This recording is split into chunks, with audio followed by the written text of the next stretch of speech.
할렐루야. 오늘 추석 명절 아침입니다. 다들 아침 송편 드시고 오셨는지 모르겠습니다. 우리 주일학생들도 일찍 또 이렇게 나오시고, 저도 어릴 때 어쩌다가 주일하고 추석 이 명절이 겹치는 그런 날이 있었습니다. 그때는 이제 시골에 보통 주일학교는 9시 예배 드리고 어른 예배는 11시 이렇게 예배 드렸는데, 주일날, 이 추석날 맛있는 거를 이렇게 다, 이제 저희는 큰 댁에서 다 이제 모이는데, 맛있는 걸 먹는 그 시간이 살짝 겹쳐요. 9시 예배하고. 그래서, 이게 조금 이게 갈등이, 그래서 맛있는 거 먹으러 가고 싶은 그런 마음이 들었던 기억이 있습니다. 물론 이제 교회 가서 예배 드렸습니다만, 아무튼 우리 여러분들 좋은 명절 되시기를 주님의 이름으로 축복합니다. 자, 우리 다시 한번 옆에 축복할까요? 좋은 명절 되세요. 네, 맛있는 것도 많이 드시고요. 네. 일이 잘 되고 이렇게 장구하는 것이 항상 좋은 것만은 아닌 것이 우리의 그 인생이 아닌가, 그런 생각을 해보게 됩니다. 사실은 일이 잘 되고 성승장구하면 좋아야지 그 정상 아니겠습니까? 어찌 보면 이게 인생의 조금 아이러니 같아요. 우리가 이렇게 주목을 받기 시작하면요, 일이 막 잘 풀리고 잘 되기 시작하면 오히려 인생이 이게 살짝 피곤해질 수 있습니다. 저는 아주 가끔이긴 하지만 이제 우리 아이들과 이렇게 외출을 해서 여기 신천역 이쪽에 가서 떡볶이도 사 먹기도 하고 또 같이 아이스크림을 먹으면서 이렇게 이제 가는 그런 적이 있는데, 그때 제가 그런 생각이 들어요. 참 감사하다. 제가 이제 있었던 그 교회가 이제 사랑의 교회니까, 오전영 목사님이나 저기 분당 우리 교회 이찬수 목사님 같은 분은 이렇게 못하겠지. 유명해가지고 그렇잖아요. 길가에서 떡볶이를 사 먹는다든지 아이스크림 먹고 다니는 건 그분들은 아마 못하겠지. 나는 그런 거면서 참 감사하다. 아무도 나를 모르니까 그런 생각을 제가 하면서 감사한 적이 있어요. 근데 뒤에 옆에서 누가 갑자기 목사님 그러는 거예요. 그래서 깜짝 놀래가지고 보니까 우리 아들이 헤헤 웃으면서 아빠 나야 나. 그래서 참 이게 유명하고 이게 특히 두드러진 것이 그렇게 썩 좋지 않을 때도 있다, 이런 생각을 해봅니다. 우리 여러분 잘 아시겠습니다만 우리나라 이제 박지성 선수를 이제 이어서 물론 몇 명이 갔습니다만 요즘 이제 손흥민 선수가 뜨고 있지 않습니까? 독일에서 이제 분데스리가에서 아주 잘 나가다가 지금 영국 토트넘으로 이제 스카우트에서 이적이 됐죠. 400억 이적료를 이제 주고 이제 손흥민 선수를 영국에서 데려갔어요. 근데 지금 영국에 가자마자 프리미어리그에서 한 3경기 정도 치러줘서 3골을 넣어갖고 아주 지금 상당히 주목받고 뜨고 있는데, 그러니까 벌써 기사가 나오더라고요. 이 상대 팀에서 손흥민을 집중 견제하기 시작했다. 그러니까 이게 인생 같아요. 참 잘 나가고 뜨면 견제를 받고 좀 불편해지는 그런, 그래도 사실 유명해지는 것은 우리 모두 좋아하죠. 그것이 인간이 아닌가, 그런 생각을 해보게 됩니다. 일개 목동에 불과했던 다윗이었습니다. 근데 이 다윗이 거대한 골리앗을 이제 쓰러뜨리면서 순식간에 영웅으로 이제 떠올랐습니다. 많은 사람들이 이제 이 다윗을 주목하기 시작했고, 다윗이 블레셋과의 싸움에서 승리할 때마다 이제 많은 사람들이 이 다윗을 환호하기 시작했습니다. 정말 얼마나 좋은 일입니까? 점점 다윗이 이제 이름이 더 알려지고, 그러자 이 사울 왕이 처음엔 좋은 마음으로 다윗을 옆에 이제 두면서 전쟁이 날 때마다 다윗이 잘 싸우고 승리하니까 이제 다윗을 보내서 싸우게 합니다. 다윗은 또 열심히 정말 이 사울 왕이 보내는 것보다 가가지고 승리하고 돌아오니까 사울이 좋아가지고 이 다윗을 군대의 장으로 임명을 합니다. 너무 좋은 출발이었죠. 그러니까 점점 오늘도 이 말씀 쭉 이제 보면은, 오늘 생광에서 다 읽지는 못했습니다만은 이제 점점 백성들도 신하들도 다윗을 인정하기 시작했습니다. 야, 다윗 정말 너무 멋있다. 근데 이러한 다윗의 이 승리가 그 인생에 좋게 작용한 것만은 아니었습니다. 이 전쟁에서 이 다윗이 이 블레셋을 크게 무찌르고 돌아올 때에 그 소식을 이 성전보를 들은 각 성읍의 여인들이 나와가지고, 다윗이 또 이때는 총각이잖아요.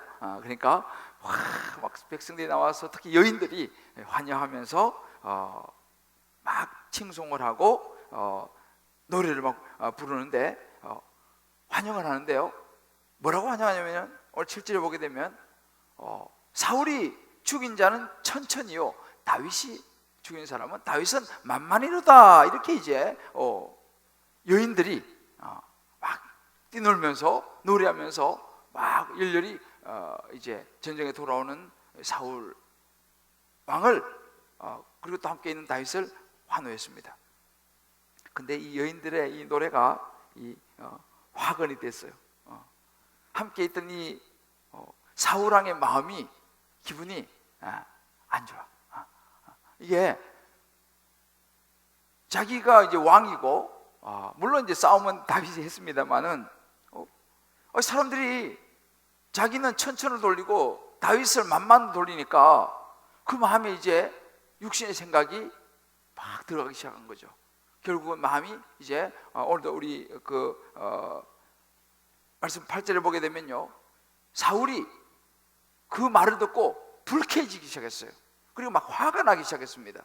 아니, 다윗에게 만만을 돌리고 나한테는 천천을 돌리니 이제 그러면 어떻게 되겠느냐, 이런 생각하면서 이 사울의 마음이 상했습니다. 감정이 상하고 화가 나기 시작했습니다. 우리가 이런 모습을 보면서요, 이 참 여인들이, 오늘 여기도 여인들이 많이 계시는데, 여인들이 좀 말을 좀 조심했어야 되는데, 그때 그잖아요. 돌아오면서 이 여인들이 좀 말을 조심했어야 했는데, 이게 특히 명절에 이 여인들이 말을 좀 조심해야 됩니다. 여러 이제 오늘도 이제 여러분들 예배 드리시고 이제 많은 분들을 만나시게 될 텐데, 사실은 물론 여인들이 그 당시에 이렇게 노래 부르는 것은 그냥 뭐 많다 이런 의미지, 꼭 저 사울은 천이고 뭐 다윗은 만, 이렇게 꼭 그런 의미는 사실 아니었어요. 그렇지만 사울은 그렇게 들은 것입니다. 기분이 안 좋았던 것이죠. 그래서 이 여인들의 말 때문에 사실 이 다윗이 얼마나 이제 많은 고난을 이제 겪게 되는 것을 이제 우리가 볼 수 있는데, 하여튼 우리가 이 사람들을 만날 때 참 특히 약한 사람, 특히 감정이 좀 이렇게 힘든 사람들은 이런 데서는 참 이 말을 잘해야 된다, 그런 교훈을 또 우리가 받을 수 있습니다. 아무튼 이렇게 솔직히 우리도 그렇잖아요. 두 사람이 같이 있는데 리더는 난데 왕은 난데 백성들이 나보다는 옆에 있는 이 부하를 갖다가 막 칭찬하면은 막 축기 세우면 사람이 본능적으로 기분이 별로 좋지 않죠. 왜냐하면 사람 누구나 자기가 그냥 누구보다도 칭찬을 받고 싶은 그런 그 마음이, 또 인정을 받고 싶은 그런 마음들이 우리 안에 다 있기 때문에 그렇습니다. 이것이 이제 선을 넘어가게 되면은 이제 시기심이 되고 이제 질투가 되는 거죠. 이것이 이제 질투가 커지면 나중에 이제 분노가 되는 것이죠. 참 이런 부분들이 우리도 쉽지 않습니다. 그런 이야기 있잖아요. 교회에서도 부목사가 담임 목사보다 설교를 잘하면 그 부목사는 오래가지 못한다, 뭐 그런 이야기 있지 않습니까? 이게 참 사람이 그럴 수 있다는 것이죠. 그러니까 오히려 그럴 때 인정해주고 축복해주고 이렇게 한다면 사실은 이런 시기와 질투 이런 것을 뛰어넘을 수 있는, 이게 이제 영의 생각이죠. 하나님의 생각, 하나님의 영의 생각을 충만하면 이것이 오히려 더 좋은 모습이고, 그죠? 윗사람이 아랫사람을 품어주고 축복해주는 것이 더 참 좋은 모습입니다. 이런 이야기가 있습니다. 비교의식에서 자유로운 사람은 영혼이 아주 건강한 사람이다 라는 말이 있습니다. 무슨 이야기입니까? 이 비교의식이라는 것은 이 사울이 그랬습니다. 비교의식이라는 것은 사람들의 시선과 관심을 내가 다 받고 싶은 욕망에서 출발한다는 거예요. 사울이 자기의 관심과 시선을 자기가 받고 싶은데 이것이 관심과 시선이 다윗에게 가니까 여기서 이제 시기와 질투가 이 욕망에서 이제 시작된 것이죠. 그러니까 쉽게 말하면 자기가 주인공이 되고 싶은 거예요. 내가 주목받고 싶은 것이죠. 무조건 내 자녀가 잘 돼야 된다는 것이죠. 나와 관련된 일이 무조건 잘 돼야 된다는 것입니다. 이게 이제 질투의 시작이죠. 그래서 이 탈무드에 보면 이런 말이 있습니다. 질투는 천개의 눈을 가지고 있다. 그러나 한 가지도 올바로 보지 못한다. 질투가 이렇게 사람의 눈을 가린다는 것입니다. 질투는 위험하면서 힘있는 유혹이다. 이렇게 이야기도 하기도 합니다. 사울이 여기서 넘어진 것이죠. 바로 이 대목에서 이 질투, 이 시기심, 질투와 시기심은요, 사람과의 관계를 깨트리고 결국은 그 사람으로 하여금 파멸에 이르게 하는, 우리 지난 시간 봤습니다마는 이 사단의 영, 이 악령을 불러들이는 그런 통로 역할을 하게 되는 것입니다. 그래서 여러분, 우리가 창세기 4장에 보게 되면요, 이 질투가 얼마나 무서운 거냐면, 인류 최초의 살인을 한 가인 있죠. 가인과 아벨이 창세기 4장에 나옵니다. 그러면 가인과 아벨에서 하나님께서 이제 똑같이 제사를 드렸는데 아벨이 제사를 받으시고 가인의 제사를 받지 않으셨어요. 그죠? 그러면은 가인이 왜 내 제사를 받지 않으실까? 라고 생각하면서 자신을 돌아보고 뭔가 좀 내가 뭐가 잘못됐지? 라고 생각해야 되는데 그게 아니었어요. 질투심이 폭발했습니다. 아니 어떻게 저 아벨의 제사를 받고 왜 내 제사를 받지 않는 거야? 하나님이 저 아벨을 더 이뻐하시는 거야? 하면서 그 시기와 질투심이 폭발해서 어떻게 합니까? 결국은 그 아벨을 죽이는 인류의 최초의 살인이 여러분 질투에서 시작됐다는 사실을 우리는 기억해야 됩니다. 이렇게 여러분 질투가 무서운 거예요. 이 질투는요, 그 창세뿐만 아닙니다. 지금 이 성경의 수많은 역사를 거쳐오면서 많은 사람의 마음속, 오늘 이 사울은 또 마찬가지로, 여러분 예수님도 마찬가지입니다. 예수님께서 왜 십자가에 달려 들어가셨습니까? 오늘 성경에 보게 되면요, 이 대목이 나와요. 마가복음 15장에 보면 빌라도가 대답하여 이르되 너희는 내가 유대인의 왕을 너희에게 놓아주기를 원하느냐 하니, 빌라도는 예수님이 죄가 없다는 걸 알았습니다. 그러니까 뭐라고 하면, 이는 그가 대제사장들이 시기로, 제알러스입니다, 질투로, 시기로 예수를 넘겨준 줄 알미르라고 했습니다. 무엇입니까? 그 당시 대제사장들, 서기관들, 바리새인들은요, 예수님이 나타나서 인기를 얻고 그가 이적을 행하고 그의 가르침이 많은 사람들이 몰려서 들으니까 자기들이 질투가 난 거죠. 아니 우리가 받아야 될 시선과 관심과 모든 이것이 우리가 받아야 되는데 이것이 예수라는 사람에게 가니까 그 예수를 제거하려고 하는 모습을 빌라도가 정확하게 이야기하고 있습니다. 시기로 넘겨준 줄 빌라도가 이미 알았다는 것입니다. 여러분 이렇게 시기와 질투가 무섭습니다. 결국은 그 시기와 질투가 예수님을 십자가에 못 박았다는 것입니다. 우리 안에 있는 이 시기 질투, 다른 사람이 조금이라도 나보다 잘 되는 것이, 그래 우리 말에 그런 거잖아요. 사촌이 땅을 사면 배가 아프다. 그 말이 그냥 나온 말이 아니죠. 바로 이 다윗의 마음에 들어온 이 육의 생각, 육신의 생각, 이 질투는 결국은 사단의 도구가 됩니다.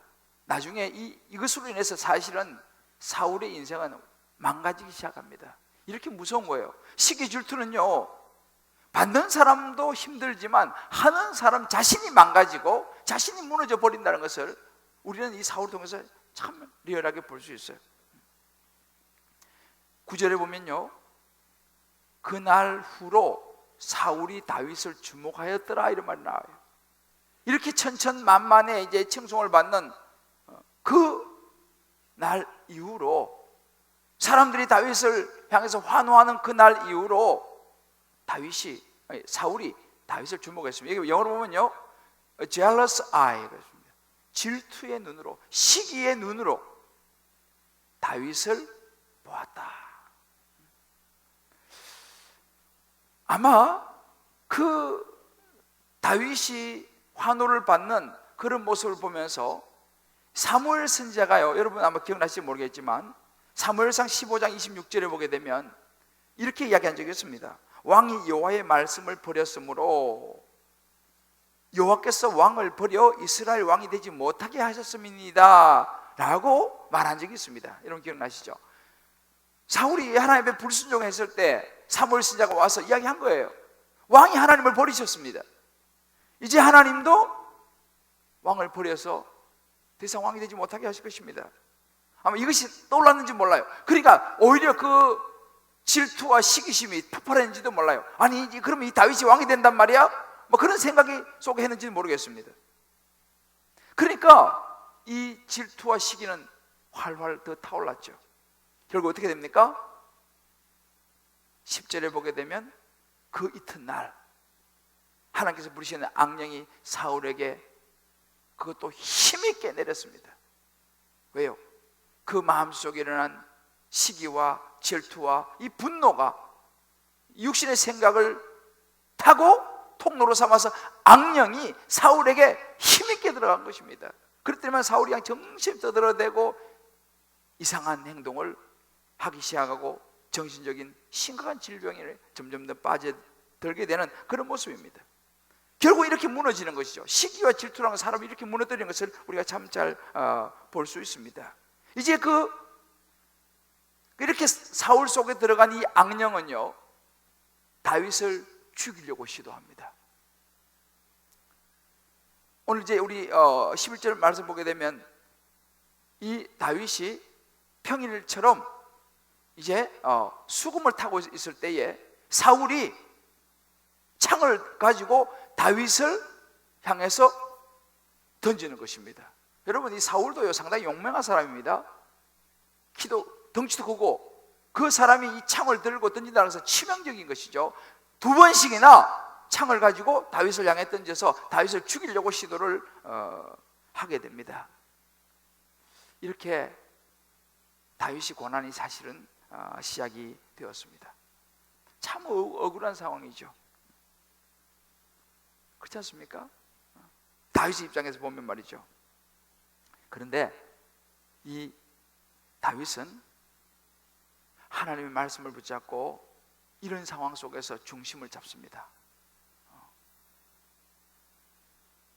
하나님께서 다윗이 나는 사람을 외모로 보지 아니하고 중심을 보내라 그랬지 않습니까? 이 다윗 안에 있던 이 중심, 여기서 역시 나타나는 것입니다. 그러면 이런 상황에서 어떻게 다윗이 하나님 말씀을 붙잡고 중심을 잡았을까? 이 기가 막힌 억울한 상황 속에서 오늘 우리가 함께 보려고 합니다. 여러분 우리 주변에는요 사실은요 사울이 많이 있어요. 아마 여러분들도 이제 명절 이럴 때 되면 아마 또 이렇게 가면 왠지 그냥 여러분들 향해서 별로 그냥 기분이 안 좋아하는 분들이 있을 수 있어요. 시기하고 질투하고 왠지 그냥 뭐가 좀 그런 거 있잖아요. 뭐 그런 사울이 우리 있을 수 있습니다. 반대로 자칫하면 우리도 그런 사울이 될 수 있어요. 우리도 사람들 이렇게 만나고 뭐 이렇게 보면은 별로 그냥 왠지 그냥 기분이 안 좋고 좀 그런 마음이 들 수도 있어요. 그러니까 우리도 자칫하면 사울이 될 수도 있고 우리 주변에 사울이 또 있을 수 있는 것이 우리의 살아가는 인생입니다. 아마 오늘도 여러분들이 이제 명절이라서 여러분들을 만날 텐데 뭐 그런 분이 있을 수 있어요. 여기서 우리 분명히 알아야 됩니다. 내 어떤 이유라도 내 안에 이 시기와 질투가 일어난다면 이건 사단의 전략인 것이죠. 그래서 오늘 우리가 이 말씀을 보면서 정말 내가 사울이 되지 않기 위해서 내 자신을 돌아보고 내가 다윗처럼 참 어찌 보면 억울한 고난 앞에서 중심을 잘 잡는 그런 지혜를 저와 여러분이 배우게 되기를 주님의 이름으로 축복합니다. 그렇다면 어떻게 이 억울한 고난 앞에서 중심을 잡을 수 있느냐라는 것이죠. 정말 다윗이 얼마나 억울합니까 지금, 그죠? 이 정말 억울한 고난이에요. 자기는 정말 열심히 목숨을 걸고 싸웠는데 억울한 고난 앞에서 어떻게 중심을 잡을 수 있느냐? 그 첫 번째가 감정을 넘어서 하나님의 시각으로 보아야 됩니다. 어떤 감정입니까? 지금 다윗이 가지고 있는 속에 있는 감정은요, 억울함입니다. 섭섭함입니다. 낙심입니다. 18장에서 20장에 보게 되면 이 사울이 다윗을 시기하고 질투하고 분노해서, 이 질투는 나중에 분노로 가는데, 이렇게 해서 6번이나 다윗을 죽이려고 시도합니다. 그걸 18장 20장에서 참 자세히 다루고 있어요. 그 중에 3번은요 창을 던져서 죽이려고 했고, 2번은 이 사울이 자기 딸 이 메랍도 미갈, 자기 원래는 골리앗을 무찌르는 사람에게 내 딸을 주겠다 약속했잖아요.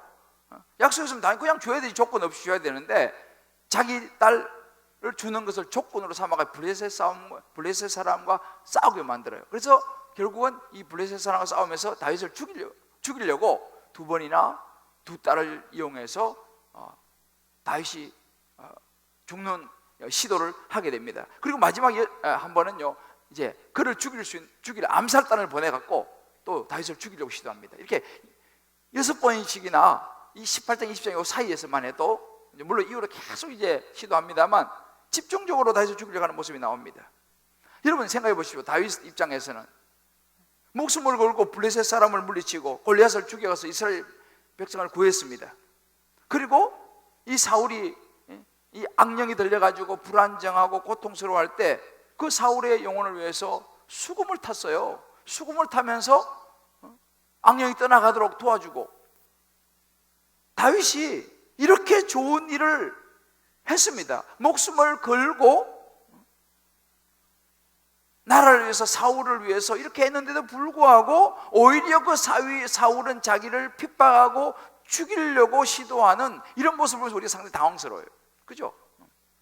다윗도 얼마나 기가 막혔겠습니까? 아니 잘못해가지고 이렇게 쫓김을 당하고 생명의 위협을 느낀다, 그럼 뭐 우리가 이해가지만은, 지금 이 다윗은 정말 의로운 일을 하고 하나님 뜻을 잘 따르고 하나님께 영광 돌리고 왕을 위해서 충성했는데 이런 고난을 당한다는 것은 참 힘든 이야기죠. 지금 다윗이 그런 상황입니다. 이제 그 이후로 앞으로 이제 우리가 다윗 인생을 볼 때는 다윗이요, 이런 이제 나중에 도망 이제 결국 가게 되죠. 견디다 못해가지고 이제 가게 되는데, 이 다윗의 고난은 말로 다 할 수 없어요. 10년 이상 도망을 다니게 되는데, 그러면서 저는 생각해 봤습니다. 얼마나 많은 시간이 다윗의 마음속에 이런저런 감정이 밀려왔을까? 얼마나 후회도 됐을까? 내가 그때 왜 나서가지고 골리앗을 물질러가지고 내가 이 고생을 하느냐? 차라리 그냥 가만히 있을 걸, 뭐 그런 생각 들지 않았겠습니까? 정말 도대체 내가 뭘 잘못했는데 나를 이렇게 죽이려고 하느냐? 실제로 다윗이 나중에 이 요나단하고 이제 다음 주 이게 이제 나오는데, 요나단하고 참 서로 좋은 친구가 되고 그런 관계 되는데, 한 번은 이 다윗이 하도 마음이 그러니까 요나단에게 하소연하는 장면이 나와요. 20장 1절에 보게 나오는데, 요나단에게 다윗이 말하면 내가 무엇을 하였으며 내 죄악이 무엇이며 내 아버지 앞에서 내 죄가 무엇이냐, 무엇이기에 그가 내 생명을 찾느냐. 이 친구한테 솔직히 하소연하는 거예요. 도대체 내가 뭘 했길래 네 아버지 나를 이렇게 죽이려고 하느냐. 여러분 보십시오. 다윗의 입장은요 정말 충분히 억울하고, 그렇잖아요? 섭섭하고 낙심이 될 수 있습니다. 그것도 멀리 있는 사람도 아니에요. 가까운 사람 아니에요. 자기가 목숨을 걸고 살려준 사람 아니에요? 그런 사람에게 이런 일을 당하니 참 얼마나 어떻게 내게 이럴 수가 있느냐라는 거죠. 우리 못한 사람 같으면 에이 그래요? 그럼 혼자 잘해보시오 하고 그냥 떠나버릴지도 몰라요. 그냥 그렇잖아요. 아니 은혜를 원수로 갚아도 그렇지 어떻게 이럴 수 있냐 하고 그냥 아유 뭐 난 가겠다 하고 그냥 보따리 싸가지고 떠나버릴 수 있는 거죠. 혼자 잘해보라고 그러면은. 마음이 얼마나 많이 상할 수 있습니까? 우리 같으면 다시 안 볼 수 있겠죠.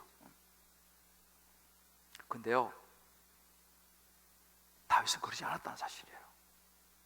이 중요한 것은 뭐냐면 다윗이요 충분히 그럴 수 있는, 정말 섭섭할 수 있는, 낙심할 수 있는 그런 감정에 사로잡힐 수 있는데 다윗은 그런 감정에 사로잡혀서 넘어지지 않았다는 것이 중요합니다.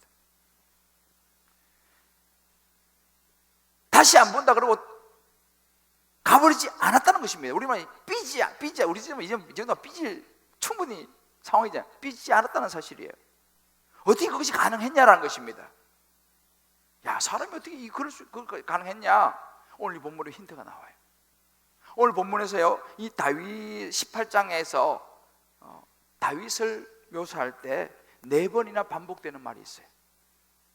5절, 14절, 15절, 30절에 4번이나 다윗을 가리켜서 반복되는 말이 있어요.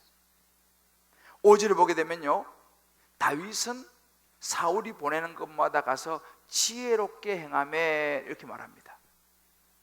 14절을 보게 되면요, 다윗이 그의 모든 일을 지혜롭게 행하니라 여호와께서 그와 함께 계시니라.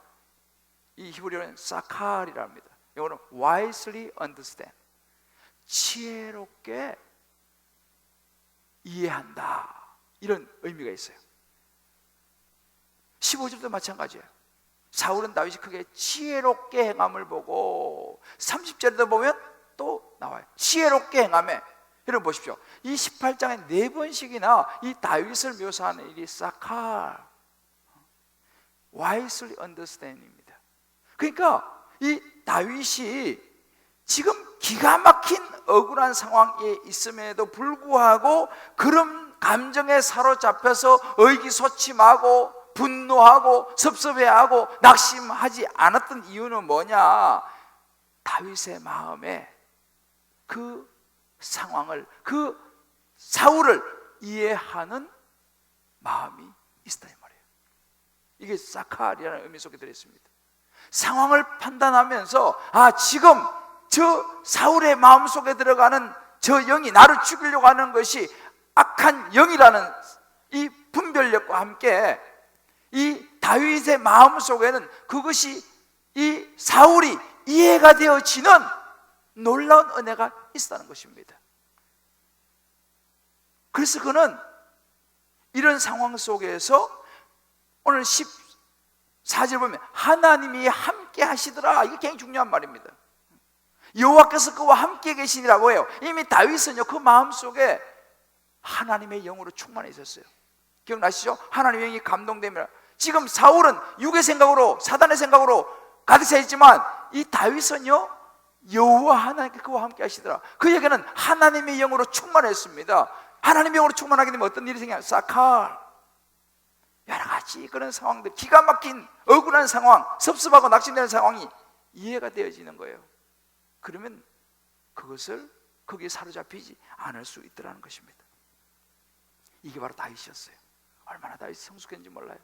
사람으로 성숙할 수 없어요. 그러나 하나님의 영으로 충만해 있으면 이것이 가능한 줄 믿으시기 바랍니다.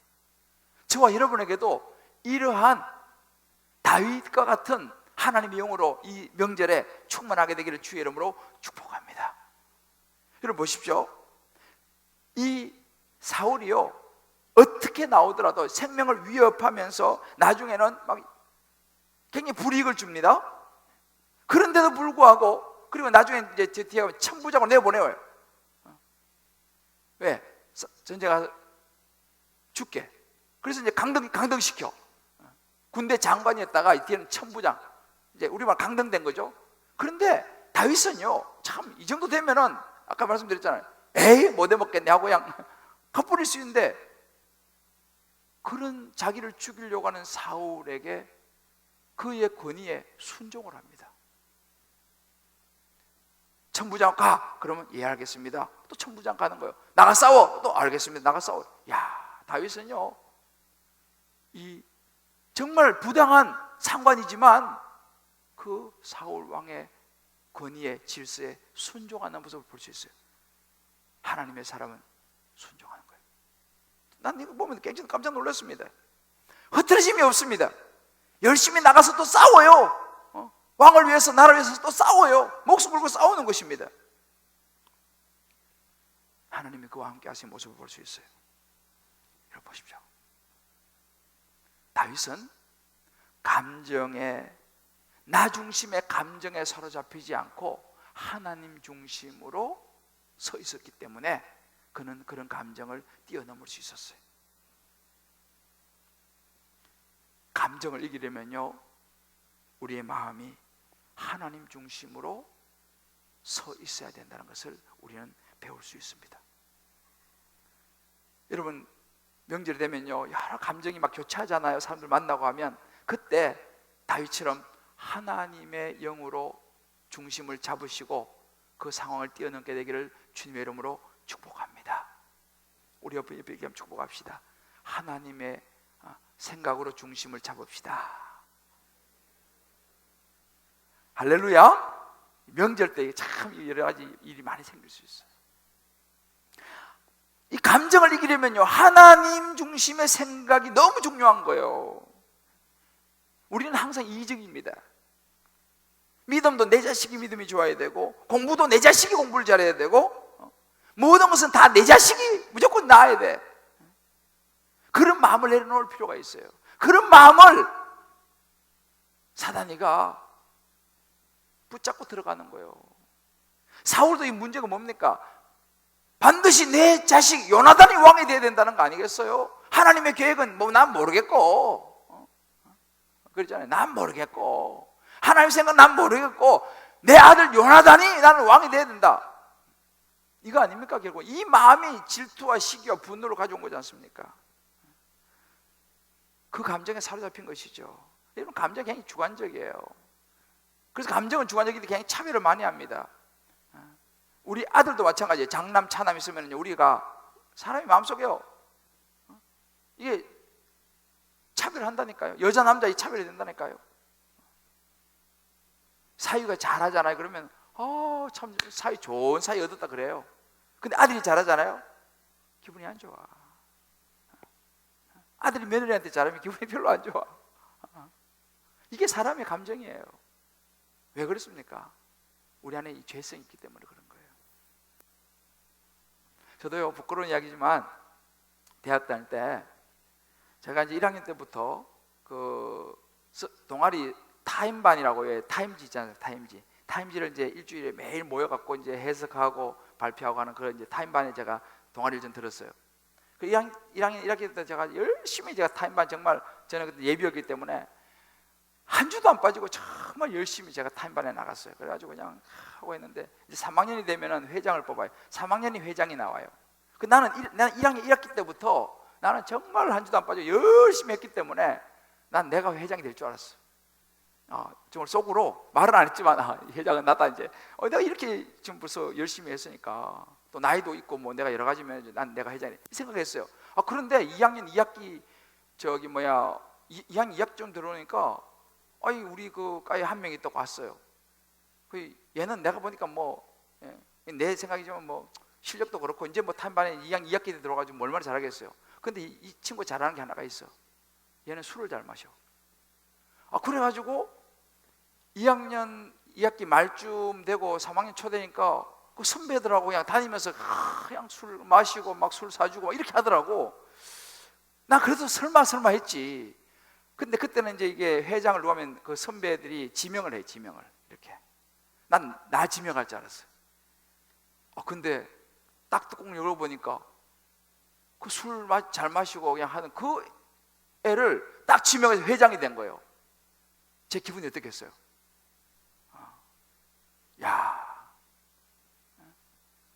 이 다윗의 심정이에요. 다윗의 심정.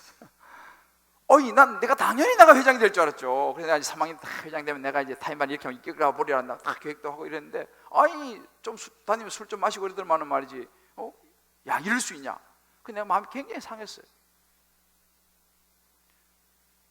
내가 뭐 실력으로나 여러 가지로 보나 내가 돼야 되는데 내가 안 됐거든.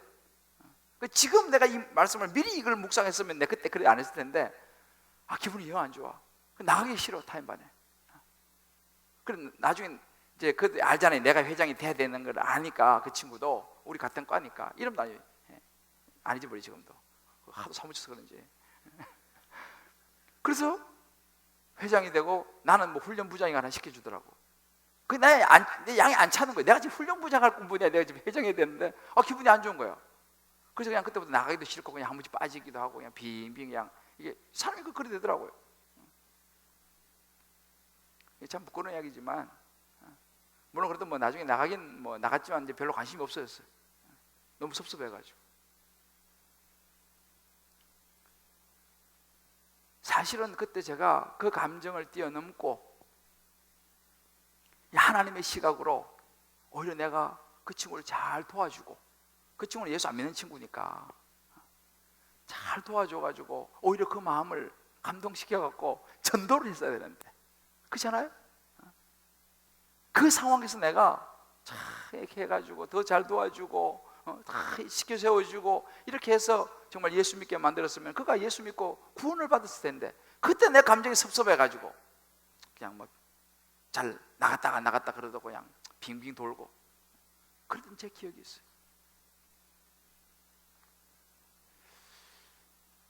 여러분, 사실은요, 고난 앞에서요, 이런 억울한 일들 앞에서 자기의 신앙의 수준이 나오는 거예요. 그때 내 신앙 수준이 그저거밖에 안 됐던 거예요. 사실은 그때 그걸 내가 넘어섰어야 되는데. 다윗은 그걸 보면 참 굉장한 사람이에요. 감정에 따라 반응하지 않았어요. 마음이 얼마나 상했겠습니까? 그렇잖아요? 억울하잖아요? 그러나 그는 하나님의 뜻을 찾았습니다. 우리 한번 적용해 봅시다. 각자가 나는 나 중심의 생각으로 감정에 휘둘리는 사울인가?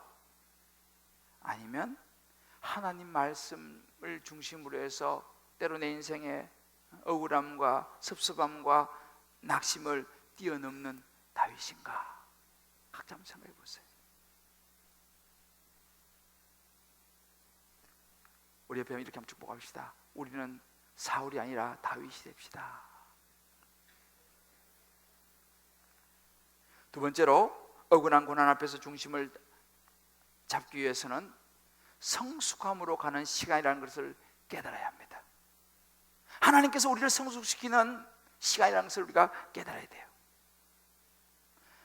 한 가지 놀라운 것은 제가 점점 말씀드렸습니다만, 다윗이 이런 사울의 부당한 처사에 대해서 자신의 생각이나 능력으로 대항하지 않았다는 것입니다. 자기의 정당성을 막 주장하지 않았다는 것입니다. 얼마든지 주장할 수 있잖아요. 물론 마음에 그런 마음이 없지는 않았겠죠. 요나단에게도 이야기하는 걸 보면은.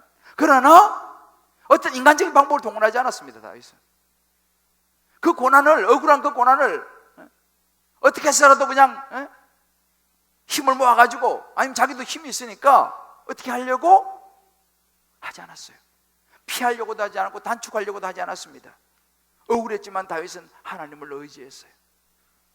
그리고 그 고난과 그 시련을 그렇게 견뎌냈습니다. 도망다니면서 이제 앞으로 이게 나올 거예요. 약 13년의 세월을 도망을 다녔어요. 기가 막힌 일이죠. 죽일 수 있는 기회도 2번에 있었어요. 그렇지 않습니다. 왜? 하나님께 맡긴 거죠. 그것은 원수는 갚는 건 하나님께 맡기고, 자기는 그 권위에 순종해서 도망다니는 거예요. 피해 다니는 거예요. 여기서 우리가 볼 수 있는 게 뭐야? 그래, 하나님이 다윗을 선택한 이유가 여기 있다는 거예요. 그의 중심이 하나님 마음에 합했다는 것입니다. 그의 중심이 얼마나 반듯한 것인가를 우리가 참 볼 수 있어요. 그 고난 앞에서도 시편 18편 1절, 나의 힘이 되신 여호와여, 내가 주님을 사랑합니다 고백하면서 묵묵히 고난을 받았어요. 그리고 하나님의 때를 기다렸습니다. 그러고 보면 이 다윗의 고난은 그가 장차 왕이 될 왕으로서 백성을 다스릴 준비의 시간이었다라는 사실이죠. 이제 하나님의 사람으로 본격적으로 이제는 왕으로서의 훈련과 당금질이 사실은 시작된 그런 광야의 시간들이었습니다. 여러분 창세기에도 보면 그 야곱이 나오죠. 야곱이 에서는 하나님의 영적 후손이 아니었어요. 야곱이 하나님의 영적 후손이었어요. 그러나 야곱은 약삭 빠르고 거짓말도 잘하고 욕심 많고, 하나님은 야곱을 선택했는데 야곱이 하나님의 영적인 후손으로 될 만큼 준비가 되어 있지 않았어요. 어떻게 했습니까? 자기 꾀에 빠져서 결국은 목숨을 부지하려고 도망을 가게 되죠. 브엘세바에서 하란으로 도망가게 되죠. 그 광야에 긴 시간 야곱이가 참 많은 고난을 받습니다. 아무도 없는 들판에서 돌베개를 베고 잠을 자면서 그렇게 어려움을 당하죠. 그러나 그 과정을 또 하나님은 야곱을 준비시켰어요. 모세를 보십시오. 모세도 40년의 광야의 준비 기간이 있었습니다. 요셉도 마찬가지예요. 요셉이 얼마나 억울해요. 특히 나쁜 짓 한 것도 없는데 형들한테 팔려가지고 애굽에 가가지고 종살이 하다가, 그것도 또 모함 받아가지고 우리 아내 바세바 자기 정말 하나님 앞에서 정절을 지키려고 하다가 억울하게 감옥에 가지 않습니까? 얼마나 억울한 광야의 세월들이 보냅니까? 그러나 하나님은요, 요셉으로 하여금 총리로서의 공부를 그 감옥에서 받게 하셨습니다. 하나님께서 그 과정을 준비를 시키는 거죠. 감정적으로 생각하면 얼마나 억울합니까? 요셉이 그잖아요. 얼마나 억울해요. 자기 정말 형들한테 팔린 것도 억울하고, 자기 어떻게 한 일도 없는데 그냥 누명 뒤집어가지고 자기를 강간하려고 했다 그래가지고 또 감옥에 갇혀가지고 정말 억울해가지고 그냥 섭섭하고 억울하고 낙심돼가지고 그냥 땅을 치고 그냥 포기해도 시원찮을 만한데, 요셉은 그러지 않았습니다. 나중에 형들 만나잖아요. 감정이 왜 없었겠습니까? 정을 억제치 못하여 형들이 엎내 가서 울었습니다. 왜? 너무 억울하고 너무 섭섭하고, 그죠? 지나온 세월이 얼마나 힘들었겠습니까? 그래 울잖아요. 그런데 이 요셉이 참 대단한 것이 뭐냐면, 나중에 형을 만날 때 그렇게 얘기하잖아요. 창세기 45장 5절을 보게 되면은 하나님이 생명을 구원하시려고 나를 당신들보다 먼저 보내셨나이다, 이렇게 고백하잖아요. 감정을 뛰어넘는 거예요, 요셉이요. 그때 감정을 못 뛰어넘어서 어떻게 됩니까? 아니 형들 당장 어떻게? 요셉이 감정을 뛰어넘는 거예요. 왜? 하나님 중심의 생각을 하고 있었기 때문에. 오히려 그 과정이 자기를 준비시키는 기간이라고, 그는 자신을 준비시키는 성숙함의 시간이라는 것을 요셉은 깨달았다는 사실이 중요합니다. 한 번에 간증을 들으니까 그런 이야기를 하더라고요. 시부모님 병수발하다가 시부모님 돌아가시니까 남편이 이제 바람을 피워. 이제 남편이 좀 바람 피우다 남편이 좀 잠잠해지니까 이번엔 자식이 또 그렇게 말썽을 피우고 또 외출을 해, 가출을 해. 참 기가 막히니 계속 고난이 닥치는 거예요. 그런데 그분이 그런 간증을 하는 거예요. 왜 이런 일이 나에게 오는가가 아니라 아직도 나에게 훈련이 더 필요하다는 것을 깨닫습니다. 왜 나에게 이런 고난이 계속 오느냐라는 거죠. 왜 내가 시댁에 갈 때마다 내가 이렇게 힘들어야 되냐 이 말이죠. 내가 왜 사람들을 만날 때마다 왜 이렇게 내가 힘들어야 되냐, 너무 억울하다는 거죠. 내가 무슨 잘못한 건 더 열심히 내가 했는데. 그 상황 속에서 아직도 나에게 훈련이 필요하다라고 우리를 성숙시키시는 하나님의 시간임을 깨닫는 저와 여러분 되시기를 주의 이름으로 축복합니다. 하나님이 쓰시고자 하는 사람에게는 특별한 준비를 요구하시는 걸 우리가 볼 수 있어요. 다윗이 바로 그런 사람이었어요. 더 잘 쓰임받기 위해서 특별한 광야 사울을 하나님께서 그에게 허락하신 것입니다. 베드로전서 2장 19절에 그런 말씀이 있어요. 부당하게 고난을 받아도 하나님을 생각함으로 슬픔을 찾으면 이는 아름답다 그랬어요. 베드로 사도가 했어요. 우리 같이 읽어볼까요? 시작. 부당하게 고난을 받아도 하나님을 생각함으로 슬픔을 참으면 이는 아름답다. 부당하게 고난을 받는 거 아니에요 지금. 그러나 하나님을 생각함으로 하나님 중심에 붙잡고 내가 참으면 이것은 아름답다 그랬어요. 베드로전서 2장 20절로 21절에 이런 말씀이 있습니다. 죄가 있어 매를 맞고 참으면 무슨 칭찬이 있으리요. 그러나 선을 행함으로 고난을 받고 참으면 이는 하나님 앞에 아름다우니라. 이를 위하여 너희가 부르심을 받았으니. 내가 애매히 고난을 받고 억울한 일을 당하는 이런 고난, 내가 예수 믿는 것 때문에 내가 이렇게 힘든 일을, 그러나 이걸 잘 참으면요 하나님 앞에 아름답다 그랬어요. 이를 위해서 우리가 부르심을 받았다. 이게 우리 사명이에요. 그리스도도 너희를 위하여 고난을 받아서 너희에게 본을 끼쳐 그 자체를 따라오게 하시느니라. 여러분, 억울하고 섭섭하고 낙심되는 걸 치면 예수님이죠. 그렇지 않습니까? 예수님은요 무슨 죄가 있으면 예수님께서, 우리를 위해서 이 땅에 인간의 몸을 입고 오신 예수님께서 무슨 죄가 있어요? 너무 억울하죠. 너무 섭섭하죠. 너무 낙심되잖아요. 근데 예수님은요 오히려 그것을 감당하셨어요. 십자가에 저와 여러분의 죄를 위해서 십자가에서 저주를 받으시고 수치를 당하시면서 침뱉음을 당하시면서 십자가에서 죽으셨습니다. 왜요? 저와 여러분을 구원하시려고. 한번 우리 각자 생각해 봅시다. 내가 내 지금 삶에서 억울하게 고난을 당하는 그런 일이 있다면 나는 성숙으로 가는 하나님의 시간, 하나님께서 나를 더 귀한 그릇으로 사용하시려고 하는 준비의 기간이라고 우리는 생각합니까? 아니면 주저앉고 낙심하고 섭섭해하고 그냥 힘들어합니까?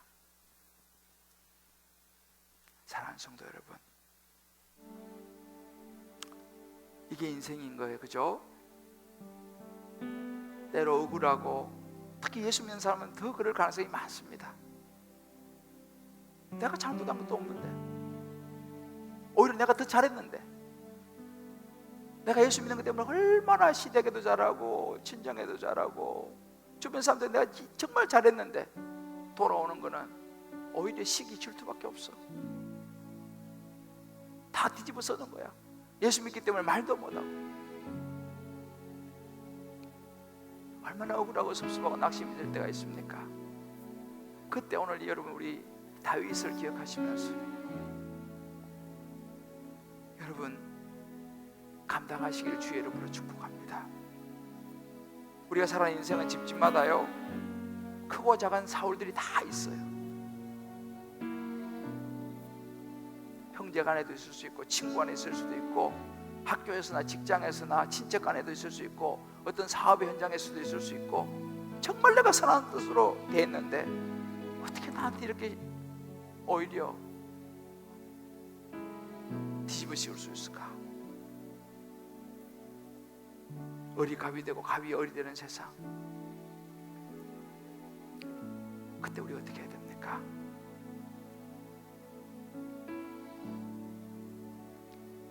하나님을 생각해야 됩니다. 하나님 말씀을 기억해야 됩니다.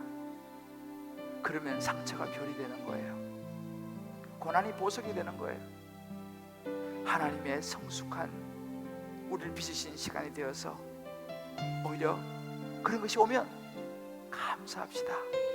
그래, 내가 더 성숙해질 수 있는, 내가 예수님의 십자가를 깨달을 수 있는 기회구나. 감사하다.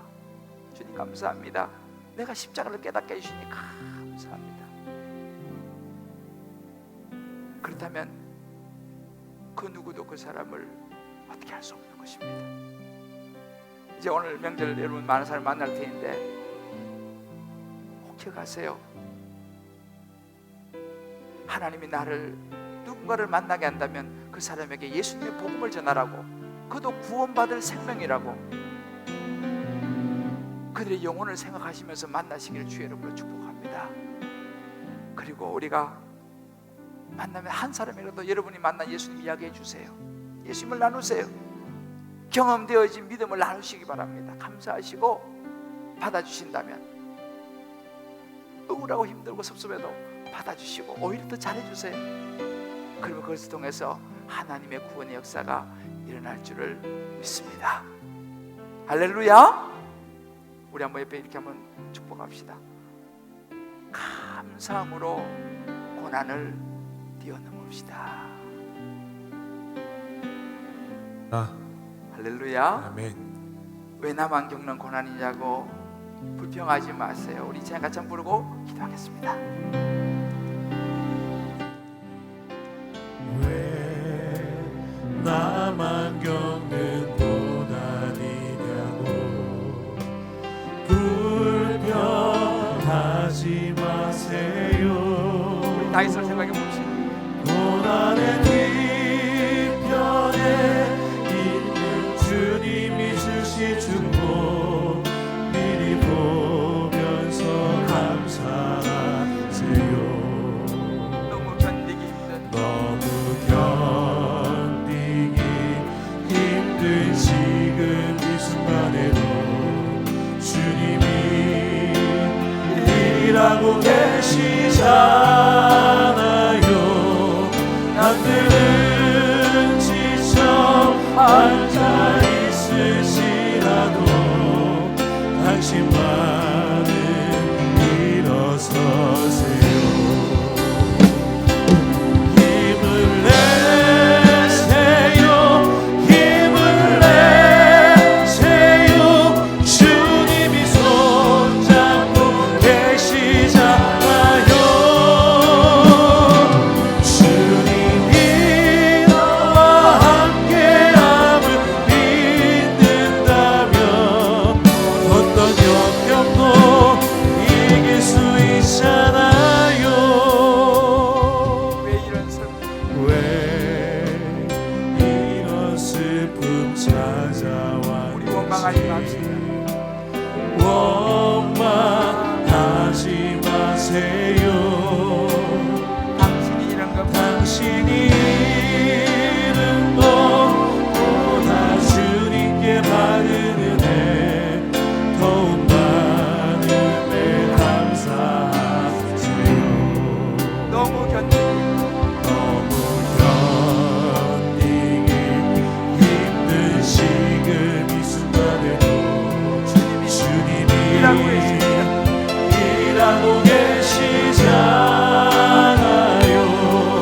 남들은 지쳐 앉아 있을지라도 당신만은 일어서세요. 그렇습니다. 힘을 내세요. 힘을 내세요. 주님이 손잡고 계시잖아요. 주님이 나와 함께함을 믿는다면 어떤 고난도 견딜 수 있잖아요. 우리 한번 이 시간 저희 눈을 감고 한번 기도했으면 좋겠습니다. 아마 여러분들도 지금까지 살아오시면서 말할 수 없는 분노가, 억울함이 있었을 것입니다. 이해되어지지 않는, 정말 어떻게 나한테 그럴 수가 있지? 내가 목숨을 바쳤는데 어떻게 나를 이렇게 배신할 수 있지? 내가 얼마나 잘해줬는데 어떻게 나한테 이럴 수가 있지?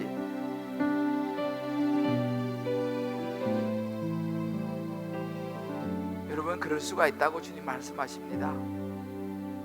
세상에는 부당한 고난이 있다고 말씀하십니다.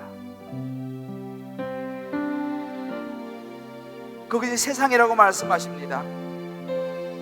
부당하게 고난을 받아도 하나님을 생각함으로 슬픔을 참으면 아름답다고 했습니다. 선을 행함으로 고난을 받고 참으면 아름답다고 했습니다. 우리가 이를 위해서 부름을 받았다고 했습니다. 이거 우리 사명이라고 했습니다. 그걸 통해서 우리가 영혼을 구원할 수만 있다면, 한 생명을 살릴 수가 있다면 우리는 십자가를 지는 저와 여러분 되기를 주의 이름으로 기도합니다. 우리 한번 이 시간 성령이 주신 마음을 가지고 주님 앞에 우리가 한번 나아가, 주여 제가 감당하겠습니다. 주님, 제가 사울이 되지 않겠습니다. 하나님 생각, 영의 생각 하겠습니다. 우리 한번 이 시간 우리 마음 깊은 곳에 주의 이름을 부르며 같이 기도하겠습니다. 견딜 수 있잖아요. 하나님 아버지, 말할 수 없는 분노와 억울함을 가지고 이 자리에 왔습니다. 하나님도 이해할 수 없고, 하나님 실수한 거 아니야 하는 마음이 우리 안에 있습니다. 도저히 이해되어지지 않는 일을 만났습니다.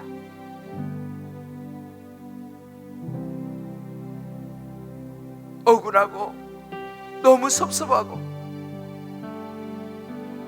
도저히 용서할 수 없는 사울과 같은 존재 앞에서 다윗은 하나님을 믿었습니다. 하나님이 실수하지 않는 분이라는 것을 믿었습니다. 저희도 하나님, 다윗의 자리에 다윗의 성숙함으로 나아갈 수 있도록 도와주시옵소서. 억울하고 슬픈 일이 아니라 또 다른 생명을 낳는 구원의 일이 된다는 사실을 우리를 더 성숙하게 하시고 더 주님 가까이 가게 하시고 하나님의 나라와 하나님의 영혼을 위하여 우리를 빚어가시는 과정이라는 것을 주여 깨닫는 우리가 되게 하여 주시옵소서. 어떠한 상황 속에서도 하나님의 100% 오르심을 인정하는 우리의 인생이 되게 하여 주시옵소서. 예수님 없이 잘되는 인생을 없는 것을 우리는 믿습니다. 우리가 바보 같고 실패하는 것 같지만 우리에게는 예수님이 있기 때문에 결국은 승리할 줄을 믿습니다. 주님, 우리 성도님들의 한 분 한 분의 마음을 위로하여 주시고 주의 은혜 가운데서 이번 명절도 또 이번 한 주도 우리의 삶도 감정을 뛰어넘어 하나님을 바라보며 오히려 감사하며 우리를 더 좋은 그릇으로 빚어주는 주의 은혜에 감사하며 살아가는 다윗의 인생 우리 모두가 되게 하여 주옵소서. 아멘. 영혼을 생각하며 넘어서게 하여 주옵소서. 아멘. 예수님의 이름으로 기도합니다. 아멘. 아멘. 우리 시간 다 자리 일어나시면서 옆에 분 이렇게 한번 축복합시다. 예수님을 생각하면 참을 수 있습니다. 예수님을 생각하면 참을 수 있습니다. 이번 명절에 말씀으로 승리해 봅시다. 이번 명절에 말씀으로 승리해 봅시다. 할렐루야. 아멘. 우리 한번 이 시간 여러분들 괜찮으시면요, 우리 손 한번 쫙 걸쳐보세요. 팔이 아프신 분들은 마음의 손을 탁 들으셨습니다. 눈을 들어 주를 보라, 내 모든 염려 주께 맡겨라. 우리 한번 부르고요, 제가 축복하겠습니다. 눈을 들어 주를 보라, 내 모든 염려 주께 맡겨라. 슬플 때에 주님의 얼굴 보라. 사랑의 주 임하시지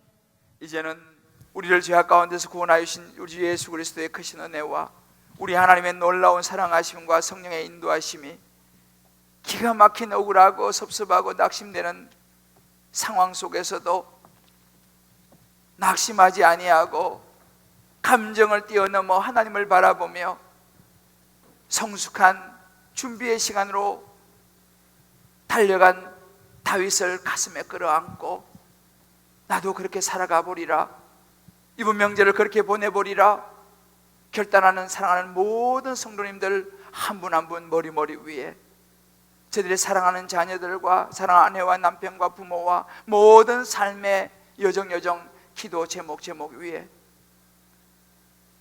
명절을 맞아 지방과 또 여러 곳으로 흩어져 있는 우리 모든 성도님들 한 분 한 분 머리 위에 귀한 마음으로 주님 앞에 정성을 다해 어려운 중에도 언약을 따라 11조 예물 드리는 그 손길, 감사와 성교와 구제와 소원으로 특별한 예물로 주님께 드리는 그 축복된 손길 위에 이제부터 영원토록 함께 하실 간절히 축원하옵나이다. 아멘. 아멘.